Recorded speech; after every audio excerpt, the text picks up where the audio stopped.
Our next speaker, Daniel Ferreira, will take us on a journey through one of Miami's most significant and transformative projects, the creation of the government cut. In this speech titled Navigating Miami's Lifeline, the Impact of Government Cut, Daniel will delve into the history and profound economic influence of this vital waterway. He will share insights on how this engineering marvel not only shortened travel times for ships, but also reshaped his life. Please welcome Daniel Ferreira.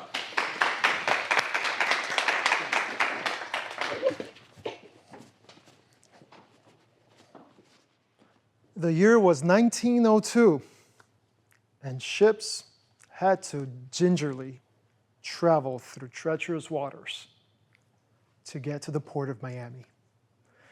And Mr. Flagler, the government, decided that that was too dangerous. You could lose a lot of gear, you can lose a lot of trading that way. So in their knowledge, they decided to cut between what is now known as Fisher Island and Miami Beach. They dredged it so ships can cross safely and get to their destination much faster as well, which means that trading is actually more efficient. And that was 1905 when they officially opened. And who would have thought? 110 years later, in a Saturday morning, my friend and I decided to embark on a trip crossing this governor's cut. It was actually quite interesting, the decision that we made. It wasn't the smartest decision, but it was a decision. And a couple of weeks before, I purchased a kayak, which I call it the banana boat, because it was yellow. I purchased from this lady that was selling it, and I got a good deal on it for $100. And this kayak is going to be a very important point of the story, I promise. So as we take out the kayak from the top of my car, and we lay it on Key Biscayne Beach, we bought some gears with us. I brought water, and what I thought I bought, that actually I found out it was not enough, was sunblock. As you know, sun is bad, blocking is good. My friend starts spraying his whole body, and then he's like, here it is. And then it was up to my turn, I only got sunblock up to my legs. That was not good. So what did I do? I decided to look around the beach in the morning. There weren't a lot of people, but there was one couple there. And I go up to them and I said, please, can I have some sunblock? I forgot my sunblock. So then the couple was very nice, and they're like, oh, go ahead, use as much as you want. And which I did. And as we, again, embark on this mission to cross into Miami Beach from Key Biscayne, we start paddling, and everything seems calm. And we even jump out of the kayak where they had a little sandbar and just swim around. The water was nice. And as we get back up again, we, again, start paddling. And we notice that the water becomes a little bit more agitated. Nothing too crazy, just a little bit. And we're passing by Fisher Island on the side. And as you know, there's a couple of rocks on both sides that block the wake from the big ships or any ships that way. So as we are getting close to the Governor's Cut, the artery of Miami, as it is known, and we are on a little kayak, we also notice that the kayak is letting some water in, and we're sitting a little bit lower than what we thought. Nothing to worry about, not yet, anyway. We continue to paddling, and the water is a little bit more now. And we're like, okay, now that we're almost close to this Governor's Cut, we also see that there are a lot of these, how can they say this? not so friendly creatures just sliding around the water. They're transparent. And if you touch them, they would sting you. There were a lot of Portuguese mantle ore, which is jellyfish.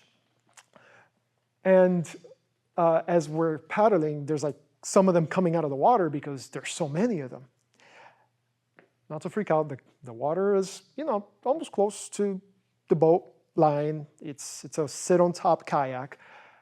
But now we are crossing with my friend's brainiac move. He decides, so hey, let's just finish crossing. Let's get to the beginning of this Governor's Cut. And the first half of it was actually quite nice. It wasn't really that much waves. However, as we're getting in, we see a building coming towards our way. A building, you say? Well, what is a cruise ship but a building in the ocean? And as it is coming in, we're like, okay, so we're gonna have to speed things up here, just a little bit. So we're going fast, we're going fast, we're going fast. Now, this thing is like, very slow coming. However, now that we're getting close to the other side, the wake is much more, and there are some waves coming. And as each wave or wake, it's bigger than us, and we see just these jet skis go, and they're jumping right across, pretty much in front of us. And I don't think they see us or whatever. It's very dangerous. We are, believing in God more and more as we cross.